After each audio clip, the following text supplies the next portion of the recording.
Alah kok. Alah 3 tahun pengen merantau. Pulang ke pulang sedar.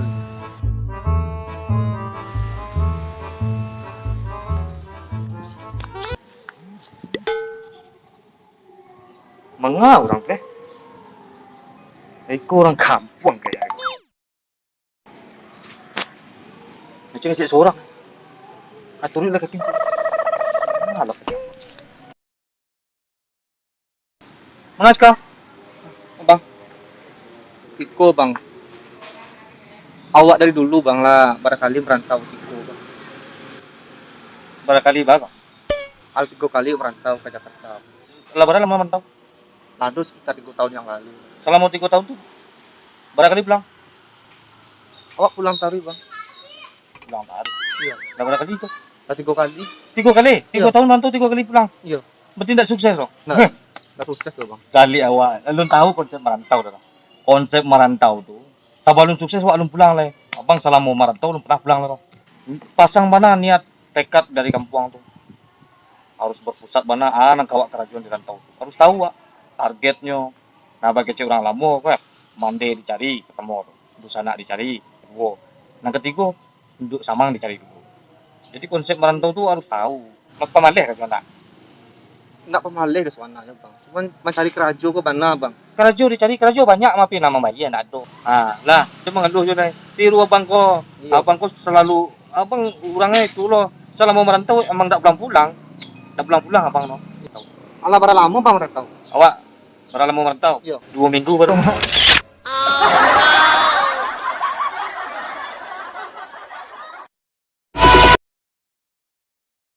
Onde, maal eko, ala sakai iko, alun juga begini nak. Layar do nang ketujuh di lembok. Kurang tua nak ketujuh do. Maal eko. Di jodoh-jodohannya mau orang kampung. Nggak ada zamannya kini do jodoh-jodohan kayak gitu. Kalau kak Iko tak, itu tak lebih juga mau do.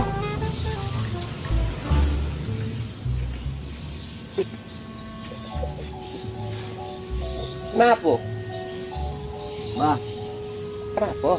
Iko yang paling mudanya. Sampai kini ko ambo ko ala gae kayak Iko. Alun juga bini lah.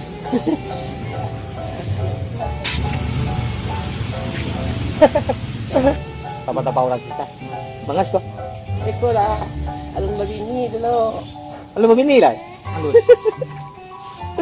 Alun bini lah. Lah berapa umur? 29 tahun bang. 29 tahun lah gae cuma lu cuma bini nih. Aiko lah bang masalahnya bang. Ambo lah ya do bang nang tujuh dia ampun. Tapi orang tua nak suka doh, nak tujuhnya doh. Tuh, Dijodohnya di orang Minang, di orang kayak. Iya. Beku nak tujuh. Malah bang, namanya hati bang awan nak suka di pasuan nak. Mangka bisa. Yo gitu.